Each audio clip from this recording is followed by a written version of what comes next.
Mes sœurs, mes frères, bienvenue en cette méditation sur les textes de ce dimanche 1er octobre 2023 où nous faisons mémoire et nous honorons Sainte Thérèse de l'Enfant Jésus.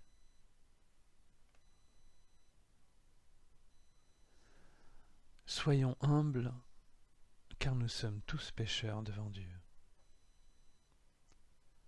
La capacité à nous reconnaître nous-mêmes comme sujets à l'erreur nous permet de prendre beaucoup de distance avec les choses et la vie. Cela nous allège, car nous nous rendons compte que des examens plus précis sont souvent bienvenus pour apprécier une situation ou une personne.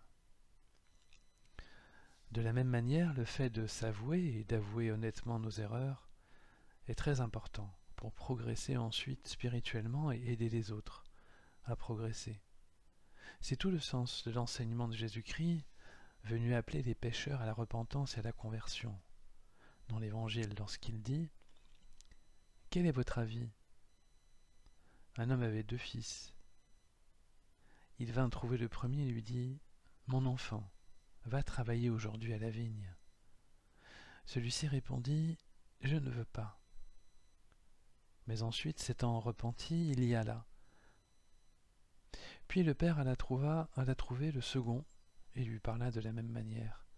Celui-ci répondit « Oui, Seigneur. » Et il n'y alla pas. Lequel des deux a fait la volonté du Père ? Ils lui répondent le premier.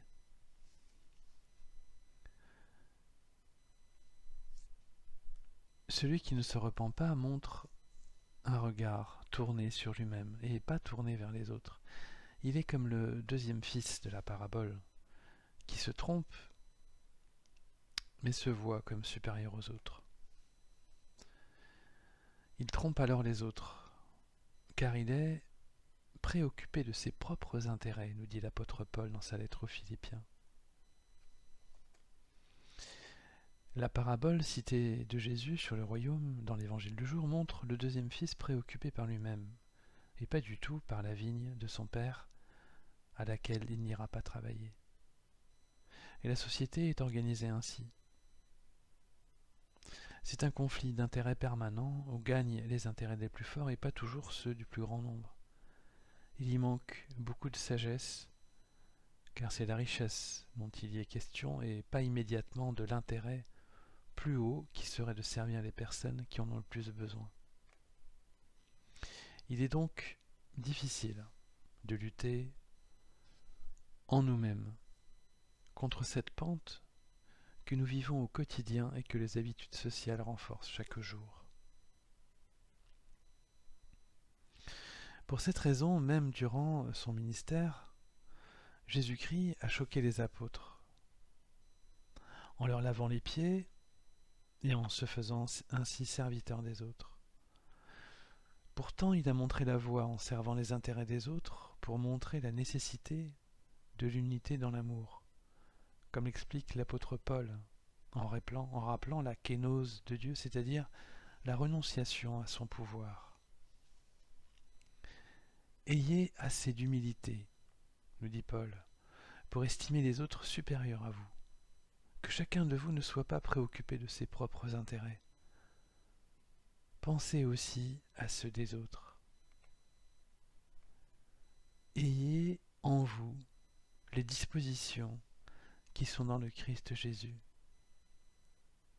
Ayant la condition de Dieu, il ne retint pas jalousement le rang qu'il égalait à Dieu, mais il s'est anéanti, prenant la condition de serviteur, devenant semblable aux hommes.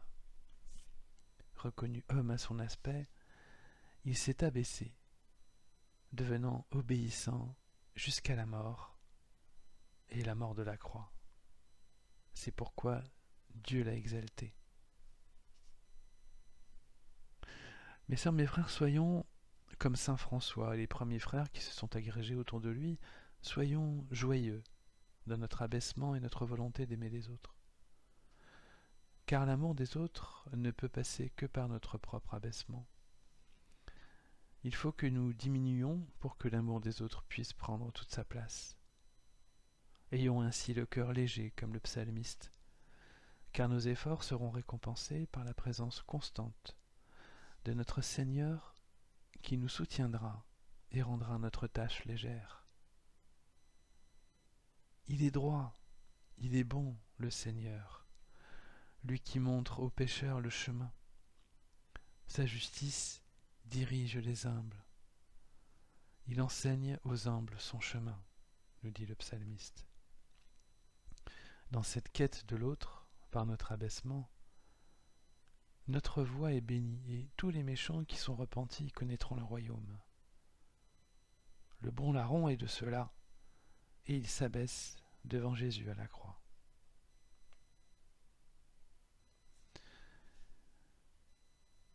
Il y a une voie mystique de cheminement avec Jésus, qui n'est pas nécessairement la voie des parfaits, et c'est là-dessus que je voudrais attirer votre attention, mes sœurs, mes frères. Faire le bien, réaliser de belles actions utiles à tous, ne conduit pas toujours au royaume. Mais plutôt d'abord, se reconnaître comme pécheur et injuste.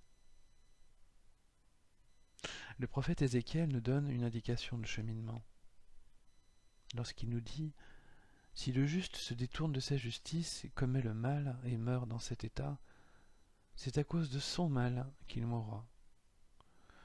Et si le méchant se détourne de sa méchanceté pour pratiquer le droit et la justice, il sauvera sa vie. Il a ouvert les yeux et s'est détourné de ses crimes. C'est certain, il vivra, il ne mourra pas. » De manière troublante et paradoxale, les mauvaises vies ont une longueur d'avance, si j'ose dire. Car plus ces mauvaises vies partiront de loin, et plus leur changement les conduira à des changements spectaculaires, profonds et féconds pour eux-mêmes et aussi pour le plus grand nombre.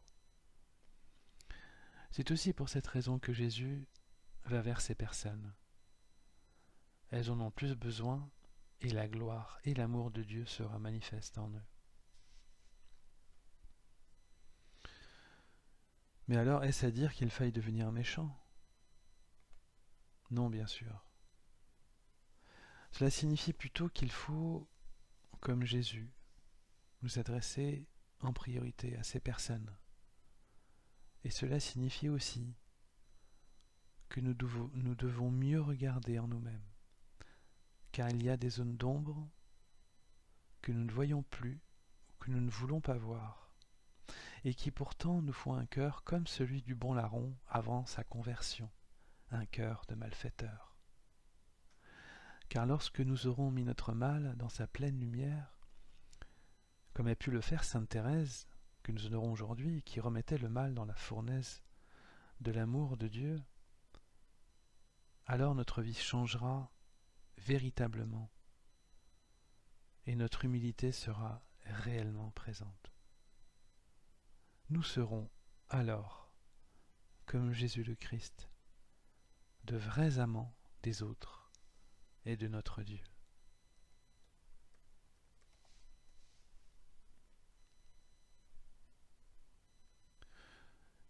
Mes sœurs, mes frères, après cet instant de méditation sur les textes de ce dimanche, qui nous font méditer sur l'humilité et l'exigence d'être humble, car nous sommes tous pécheurs devant Dieu, je nous invite à la prière.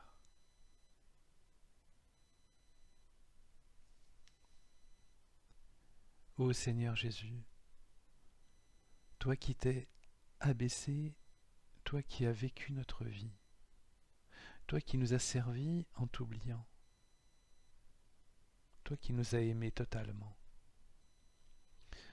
fais de nous aussi des serviteurs. Tu nous montres la voie de l'amour et de la repentance. Apprends-nous à nous compter pour rien devant l'immensité divine qui brille dans les yeux des autres. Ta présence constante nous réconforte. Ta lumière resplendit dans celui qui nous demande de l'aide. Ouvre nos yeux, Seigneur, pour apprendre à te voir et à te serrer, pauvre lépreux, dans nos bras. Amen.